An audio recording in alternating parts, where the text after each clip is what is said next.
Section 3. Nanon took one of the candles and went to open the door, followed by her master. "Grandet, Grandet!" cried his wife, moved by a sudden impulse of fear, and running to the door of the room. All the players looked at each other. "Suppose we all go," said Monsieur des Grassins. "That knock strikes me as evil-intentioned."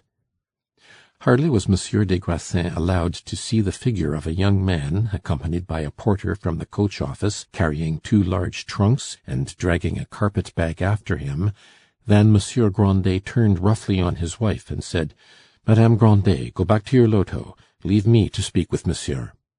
Then he pulled the door quickly to, and the excited players returned to their seats, but did not continue the game. "Is it any one belonging to Saumur, Monsieur des Grassins?" asked his wife. "No, it is a traveller." "He must have come from Paris." "Just so," said the notary, pulling out his watch, which was 2 inches thick and looked like a Dutch man of war. "It's 9 o'clock. The diligence of the Grand Bureau is never late." "Is the gentleman young?" inquired the Abbé Cruchot. "Yes," answered Monsieur des Grassins, "and he has brought luggage which must weigh nearly 3 tons." "Nanon does not come back," said Eugenie.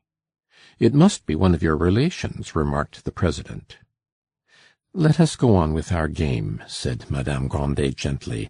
"I know from Monsieur Grandet's tone of voice that he is annoyed. Perhaps he would not like to find us talking of his affairs."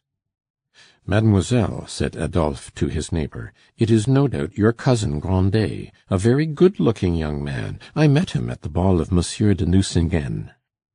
Adolphe did not go on, for his mother trod on his toes, and then, asking him aloud for 2 sous to put on her steak, she whispered, "Will you hold your tongue, you great goose?" At this moment Grandet returned, without la Grande Nanon, whose steps, together with those of the porter, echoed up the staircase, and he was followed by the traveller who had excited such curiosity and so filled the lively imaginations of those present, that his arrival at this dwelling, and his sudden fall into the midst of this assembly, can only be likened to that of a snail into a beehive, or the introduction of a peacock into some village poultry-yard. "Sit down near the fire," said Grandet. Before seating himself, the young stranger saluted the assembled company very gracefully. The men rose to answer by a courteous inclination, and the women made a ceremonious bow. "You are cold, no doubt, monsieur," said Madame Grandet. "You have perhaps travelled from—" "Just like all women," said the old wine-grower, looking up from a letter he was reading. "Do let monsieur rest himself." "But, father, perhaps monsieur would like to take something?" said Eugenie. "He has got a tongue," said the old man sternly. The stranger was the only person surprised by this scene. All the others were well used to the despotic ways of the master. However, after the 2 questions and the 2 replies had been exchanged, the newcomer rose, turned his back towards the fire, lifted one foot so as to warm the sole of its boot, and said to Eugenie, "Thank you, my cousin, but I dined at Tours. And," he added, looking at Grandet, "I need nothing. I am not even tired." "Monsieur has come from the capital?" asked Madame des Grassins. Monsieur Charles, such was the name of the son of Monsieur Grandet of Paris, hearing himself addressed, took a little eyeglass, suspended by a chain from his neck, applied it to his right eye to examine what was on the table, and also the persons sitting round it. He ogled Madame des Grassins with much impertinence, and said to her, after he had observed all he wished, "Yes, madame. You are playing at loto, and," he added, "do not let me interrupt you, I beg. Go on with your game. It is too amusing to leave." "I was certain it was the cousin," thought Madame des Grassins, casting repeated glances at him. 47, cried the old abbé. "Mark it down, Madame des Grassins. Isn't that your number?" Monsieur des Grassins put a counter on his wife's card, who sat watching first the cousin from Paris and then Eugenie, without thinking of her loto, a prey to mournful presentiments. From time to time the young heiress glanced furtively at her cousin, and the banker's wife easily detected a crescendo of surprise and curiosity in her mind. Monsieur Charles Grandet, a handsome young man of 22, presented at this moment a singular contrast to the worthy provincials, who, considerably disgusted by his aristocratic manners, were all studying him with sarcastic intent. This needs an explanation. At 22, young people are still so near childhood that they often conduct themselves childishly. In all probability, out of every 100 of them, fully 99 would have behaved precisely as Monsieur Charles Grandet was now behaving. Some days earlier than this, his father had told him to go and spend several months with his uncle at Saumur. Perhaps Monsieur Grandet was thinking of Eugenie. Charles, sent for the first time in his life into the provinces, took a fancy to make his appearance with the superiority of a man of fashion, to reduce the whole arrondissement to despair by his luxury, and to make his visit an epoch, importing into those country regions all the refinements of Parisian life. In short, to explain it in one word, he meant to pass more time at Saumur in brushing his nails than he ever thought of doing in Paris, and to assume the extra nicety and elegance of dress which a young man of fashion often lays aside for a certain negligence which in itself is not devoid of grace. Charles therefore brought with him a complete hunting costume, the finest gun, the best hunting knife in the prettiest sheath to be found in all Paris. He brought his whole collection of waistcoats. They were of all kinds, grey, black, white, scarabaeus colored. Some were shot with gold, some spangled, some sheened. Some were double-breasted and crossed like a shawl, others were straight in the collar, some had turned-over collars, some buttoned up to the top with gilt buttons.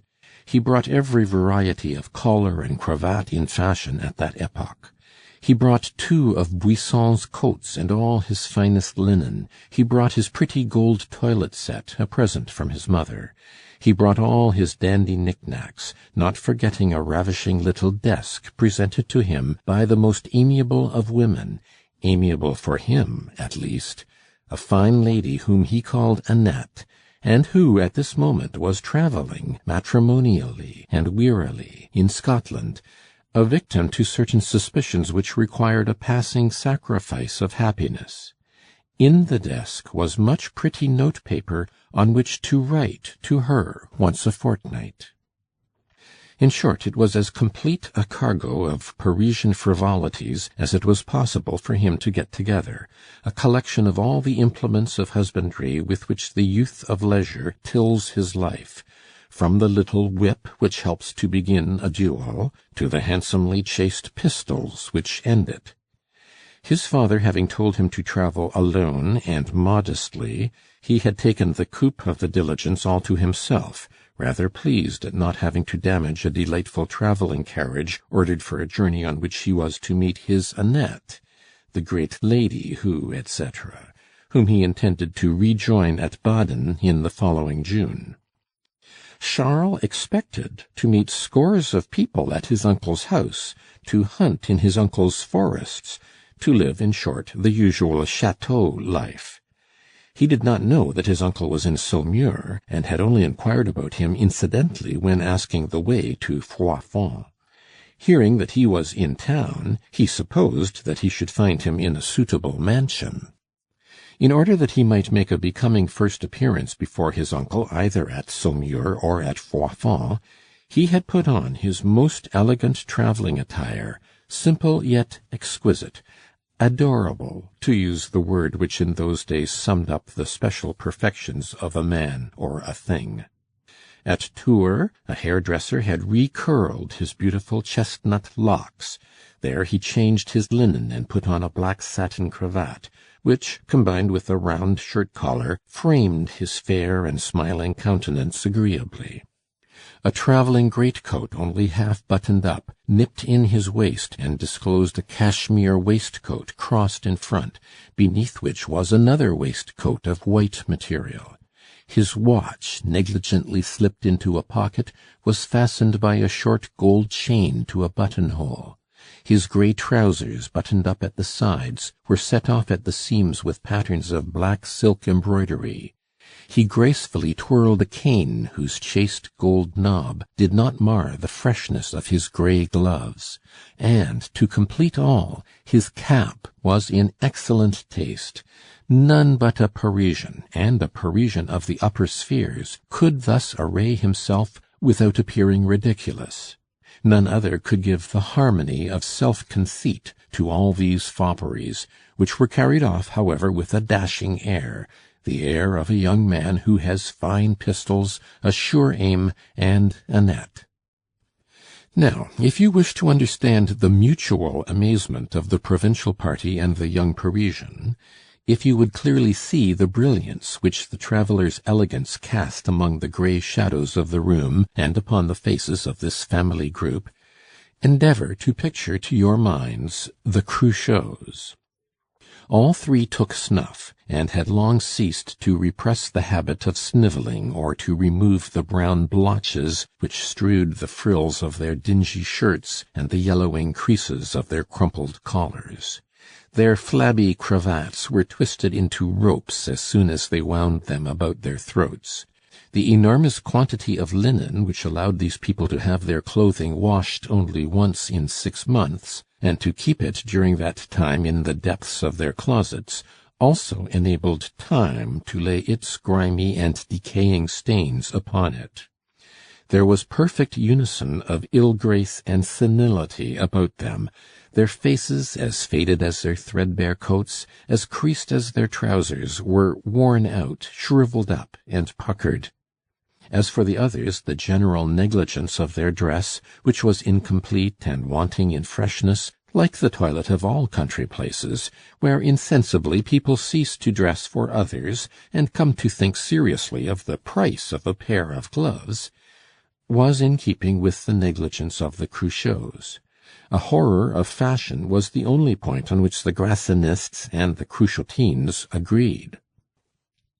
When the Parisian took up his eyeglass to examine the strange accessories of this dwelling, the joists of the ceiling, the colour of the woodwork, and the specks which the flies had left there in sufficient number to punctuate the Moniteur and the Encyclopaedia of Sciences, the loto players lifted their noses and looked at him with as much curiosity as they might have felt about a giraffe.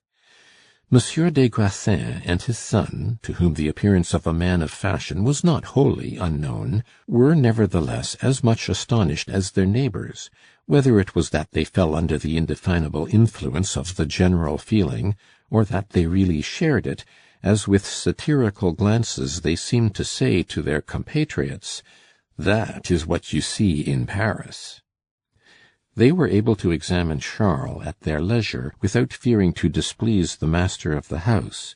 Grandet was absorbed in the long letter which he held in his hand, and to read it he had taken the only candle upon the card-table, paying no heed to his guests or their pleasure.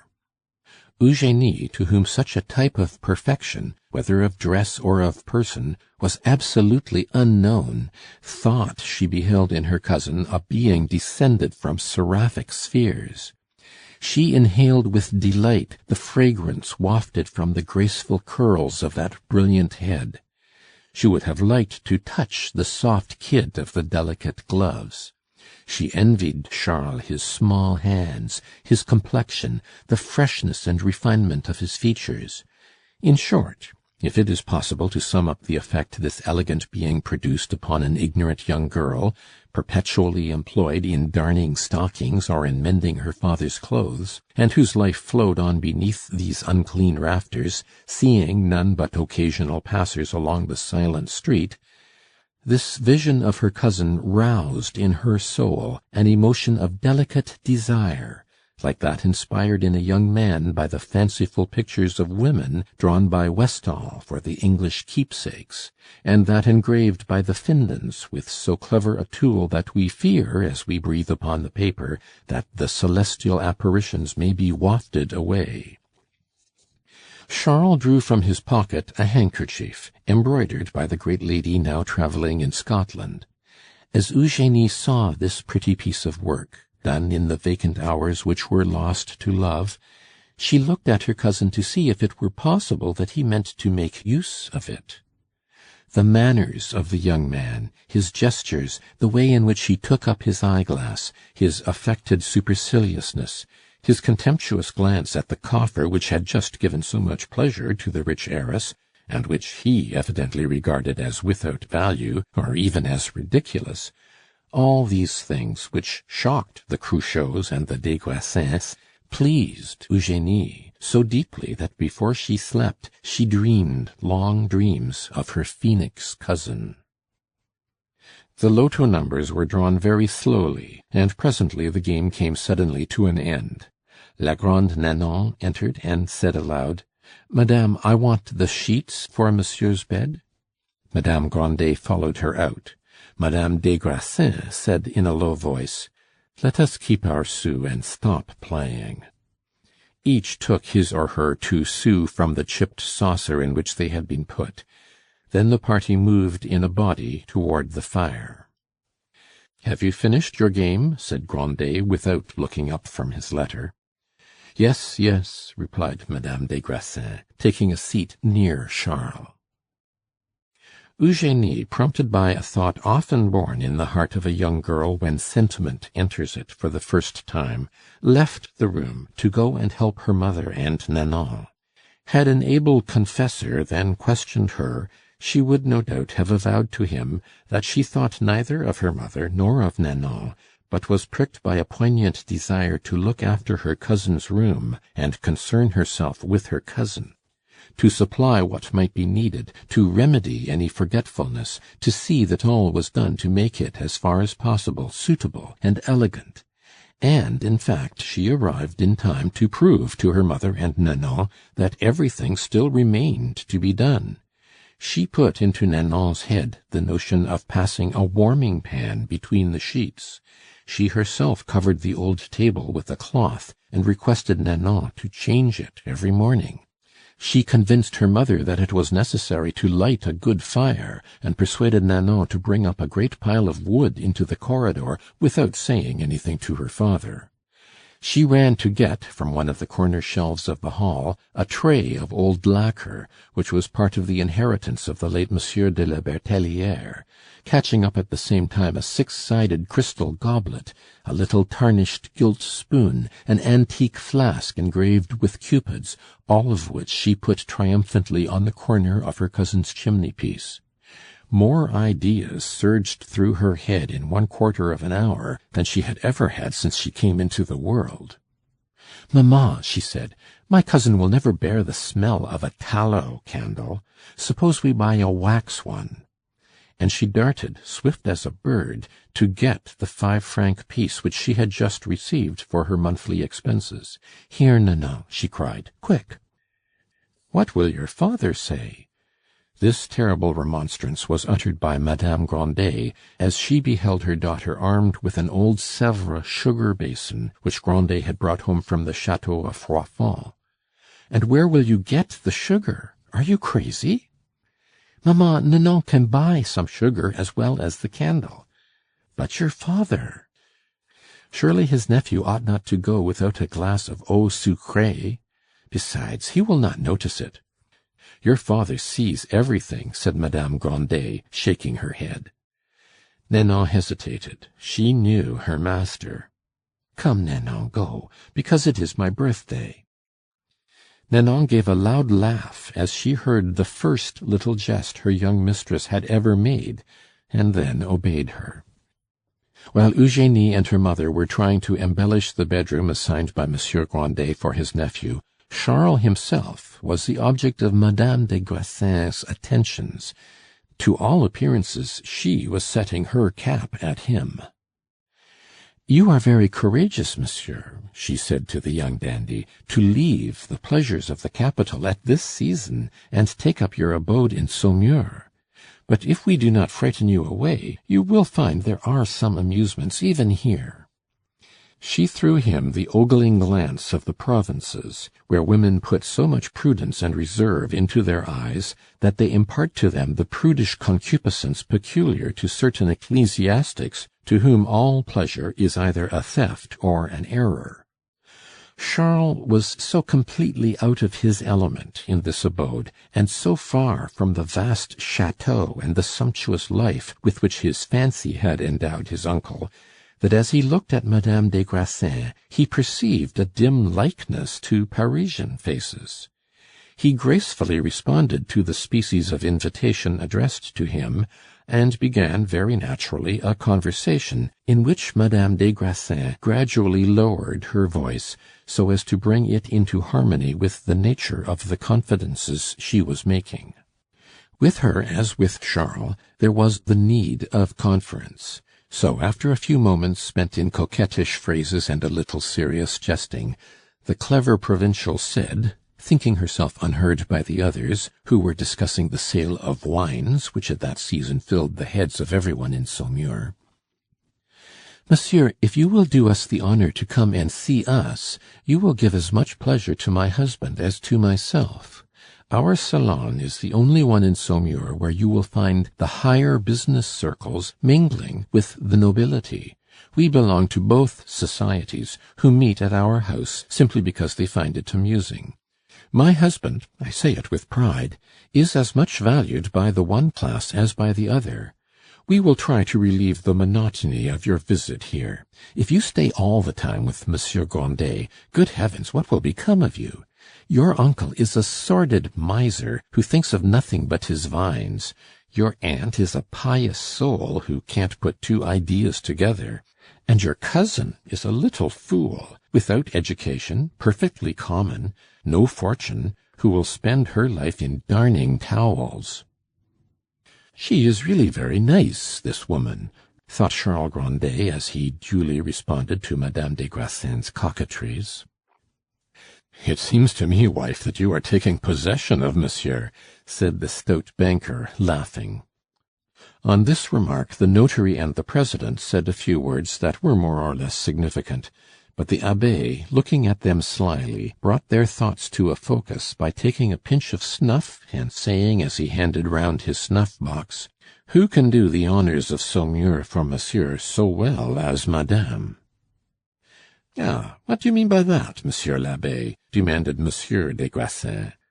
"I mean it in the best possible sense for you, for madame, for the town of Saumur, and for monsieur," said the wily old man, turning to Charles. The Abbe Cruchot had guessed the conversation between Charles and Madame des Grassins without seeming to pay attention to it. "Monsieur," said Adolphe to Charles, with an air which he tried to make free and easy, "I don't know whether you remember me, but I had the honor of dancing as your vis-à-vis at a ball given by the Baron de Nucingen, and—" "Perfectly, I remember perfectly, monsieur," answered Charles, pleased to find himself the object of general attention. "Monsieur is your son?" he said to Madame des Grassins. The abbe looked at her maliciously. "Yes, monsieur," she answered.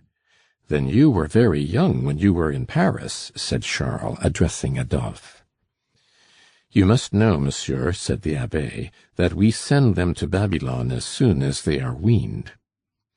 Madame des Grassins examined the abbe with a glance of extreme penetration. "It is only in the provinces," he continued, "that you will find women of 30 and more years as fresh as madame here, with a son about to take his degree. I almost fancy myself back in the days when the young men stood on chairs in the ballroom to see you dance, madame," said the abbe, turning to his female adversary. "To me your triumphs are but of yesterday." "The old rogue," thought Madame Grassins. "Can he have guessed my intentions? It seems that I shall have a good deal of success in Saumur," thought Charles as he unbuttoned his greatcoat, put a hand into his waistcoat, and cast a glance into the far distance, to imitate the attitude which Chantrey has given to Lord Byron. The inattention of Pere Grandet, or, to speak more truly, the preoccupation of mind into which the reading of the letter had plunged him, did not escape the vigilance of the notary and the president, who tried to guess the contents of the letter by the almost imperceptible motions of the miser's face, which was then under the full light of the candle. He maintained the habitual calm of his features with evident difficulty. We may, in fact, picture to ourselves the countenance such a man endeavored to preserve, as he read the fatal letter which here follows. My brother, it is almost 23 years since we have seen each other. My marriage was the occasion of our last interview, after which we parted, and both of us were happy. Assuredly, I could not then foresee that you would one day be the prop of the family whose prosperity you then predicted. When you hold this letter within your hands, I shall be no longer living. In the position I now hold, I cannot survive the disgrace of bankruptcy. I have waited on the edge of the gulf until the last moment, hoping to save myself. The end has come. I must sink into it. The double bankruptcies of my broker and of Roguin, my notary, have carried off my last resources and left me nothing. I have the bitterness of owing nearly 4 millions, with assets not more than 25% in value to pay them. The wines in my warehouses suffer from the fall in prices caused by the abundance and quality of your vintage. In 3 days Paris will cry out, Monsieur Grandet was a knave, and I, an honest man, shall be lying in my winding sheet of infamy. I deprive my son of a good name, which I have stained, and the fortune of his mother, which I have lost.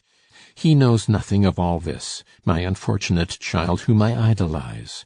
We parted tenderly. He was ignorant, happily, that the last beatings of my heart were spent in that farewell. Will he not some day curse me? My brother, the curses of our children are horrible. They can appeal against ours, but theirs are irrevocable. Grandet, you are my elder brother. You owe me your protection. Act for me, so that Charles may cast no bitter words upon my grave. My brother, if I were writing with my blood, with my tears, no greater anguish could I put into this letter, nor as great, for then I should weep, I should bleed, I should die, I should suffer no more. But now I suffer, and look at death with dry eyes. From henceforth you are my son's father. He has no relations, as you well know, on his mother's side. Why did I not consider social prejudices? Why did I yield to love? Why did I marry the natural daughter of a great lord? Charles has no family. Oh, my unhappy son, my son! Listen, Grandet, I implore nothing for myself. Besides, your property may not be large enough to carry a mortgage of 3 millions. But for my son. Brother, my suppliant hands are clasped as I think of you. Behold them. Grandet, I confide my son to you in dying, and I look at the means of death with less pain as I think that you will be to him a father. He loved me well, my Charles. I was good to him, I never thwarted him. He will not curse me. Ah, you see, he is gentle. He is like his mother. He will cause you no grief. Poor boy! Accustomed to all the enjoyments of luxury, he knows nothing of the privations to which you and I were condemned by the poverty of our youth. And I leave him ruined, alone. Yes, all my friends will avoid him, and it is I who have brought this humiliation upon him. Would that I had the force to send him with one thrust into the heavens to his mother's side. Madness! I come back to my disaster, to his. I send him to you, that you may tell him in some fitting way of my death, of his future fate. Be a father to him, but a good father. Do not tear him all at once from his idle life, it would kill him. I beg him on my knees to renounce all rights that, as his mother's heir, he may have on my estate. But the prayer is superfluous. He is honourable, and he will feel that he must not appear among my creditors. Bring him to see this at the right time. Reveal to him the hard conditions of the life I have made for him. And if he still has tender thoughts of me, tell him in my name that all is not lost for him. Yes, work, labour, which saved us both, may give him back the fortune of which I have deprived him. And if he listens to his father's voice as it reaches him from the grave, He will go to the Indies. My brother, Charles is an upright and courageous young man. Give him the wherewithal to make his venture. He will die sooner than not repay you the funds which you may lend him. Grandet, if you will not do this, you will lay up for yourself remorse. Ah, should my child find neither tenderness nor succour in you, I would call down the vengeance of God upon your cruelty. If I had been able to save something from the wreck, I might have had the right to leave him at least a portion of his mother's property, but my last monthly payments have absorbed everything. I did not wish to die uncertain of my child's fate. I hoped to feel a sacred promise in a clasp of your hand, which might have warmed my heart, but time fails me. While Charles is journeying to you, I shall be preparing my assignment. I shall endeavour to show by the order and good faith of my accounts that my disaster comes neither from a faulty life nor from dishonesty. It is for my son's sake that I strive to do this. Farewell, my brother. May the blessing of God be yours for the generous guardianship I lay upon you, and which, I doubt not, you will accept. A voice will henceforth and forever pray for you in that world where we must all go, and where I am now as you read these lines. Victor Ange Guillaume Grandet. "So you are talking," said Père Grandet, as he carefully folded the letter in its original creases and put it into his waistcoat pocket. He looked at his nephew with a humble, timid air, beneath which he hid his feelings and his calculations. "Have you warmed yourself?" he said to him. "Thoroughly, my dear uncle." "Well, where are the women?" said his uncle, already forgetting that his nephew was to sleep at the house. At this moment, Eugenie and Madame Grandet returned. "Is the room all ready?" said Grandet, recovering his composure. "Yes, father." "Well, then, my nephew, if you are tired, Nanon shall show you your room. It isn't a dandy's room, but you will excuse a poor wine-grower who never has a penny to spare. Taxes swallow up everything." "We do not wish to intrude, Grandet," said the banker. "You may want to talk to your nephew, and therefore we will bid you good night." At these words the assembly rose, and each made a parting bow in keeping with his or her own character. The old notary went to the door to fetch his lantern, and came back to light it, offering to accompany the des Grassins on their way. Madame des Grassins had not foreseen the incident which brought the evening prematurely to an end. Her servant, therefore, had not arrived. "Will you do me the honour to take my arm, madame?" said the abbe. "Thank you, monsieur l'abbe, but I have my son," she answered dryly. "Ladies cannot compromise themselves with me," said the abbe. "Take Monsieur Cruchot's arm," said her husband. The abbe walked off with the pretty lady so quickly that they were soon some distance in advance of the caravan. "That is a good-looking young man, madame," he said, pressing her arm. "Good-bye to the grapes. The vintage is done. It is all over with us. We may as well say adieu to Mademoiselle Grandet. Eugenie will belong to the dandy. Unless this cousin is enamored of some Parisian woman, your son Adolphe will find another rival in—" "Not at all, monsieur l'abbe. This young man cannot fail to see that Eugenie is a little fool, a girl without the least freshness.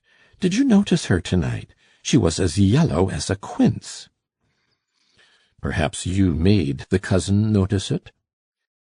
"I did not take the trouble." "Place yourself always beside Eugenie, madame, and you need never take the trouble to say anything to the young man against his cousin. He will make his own comparisons, which—" "Well, he has promised to dine with me the day after to-morrow." "Ah, if you only would, madame," said the abbe. "What is it you wish me to do, monsieur l'abbe? Do you mean to offer me bad advice? I have not reached the age of 39, without a stain upon my reputation, thank God, to compromise myself now, even for the empire of the Great Mogul. You and I are of an age when we both know the meaning of words. For an ecclesiastic, you certainly have ideas that are very incongruous. Fie! It is worthy of Faublas." You have read Faublas? No, Monsieur l'Abbé, I meant to say the Liaison Dangereuse. Ah, that book is infinitely more moral, said the Abbé, laughing. But you make me out as wicked as a young man of the present day. I only meant— Do you dare to tell me you were not thinking of putting wicked things into my head? Isn't it perfectly clear? If this young man, who I admit is very good-looking, were to make love to me, he would not think of his cousin. In Paris, I know, good mothers do devote themselves in this way to the happiness and welfare of their children, but we live in the provinces, Monsieur l'Abbé. Yes, madame. And, she continued, I do not want, and Adolphe himself would not want, 100 millions brought at such a price. Madame, I said nothing about 100 millions. That temptation might be too great for either of us to withstand. Only I do think that an honest woman may permit herself, in all honour, certain harmless little coquetries, which are, in fact, part of her social duty, and which— Do you think so? Are we not bound, madame, to make ourselves agreeable to each other? Permit me to blow my nose. I assure you, madame, he resumed, that the young gentleman ogled you through his glass in a more flattering manner than he put on when he looked at me. But I forgive him for doing homage to beauty in preference to old age. It is quite apparent, said the president in his loud voice, that Monsieur Grandet of Paris has sent his son to Saumur with extremely matrimonial intentions. But in that case the cousin wouldn't have fallen among us like a cannon-ball, answered the notary. That doesn't prove anything, said Monsieur des Grassins. The old miser is always making mysteries. Des Grassins, my friend, I have invited the young man to dinner. You must go and ask Monsieur and Madame de Larsonnière and the du Hautois, with the beautiful Demoiselle de Hautois, of course. I hope she will be properly dressed. That jealous mother of hers does make such a fright of her. Gentlemen, I trust that you will all do us the honour to come, she added, stopping the procession to address the two Cruchots. Here you are at home, madame, said the notary. After bowing to the three des Grassins, the three Cruchots returned home, applying their provincial genius for analysis to studying, under all its aspects, the great event of the evening, which undoubtedly changed the respective positions of Grassinists and Cruchotines. The admirable common sense which guided all the actions of these great machinators made each side feel the necessity of a momentary alliance against a common enemy. Must they not mutually hinder Eugenie from loving her cousin, and the cousin from thinking of Eugenie? Could the Parisian resist the influence of treacherous insinuations, soft-spoken calumnies, slanders full of faint praise and artless denials, which should be made to circle incessantly about him and deceive him? End of section 3.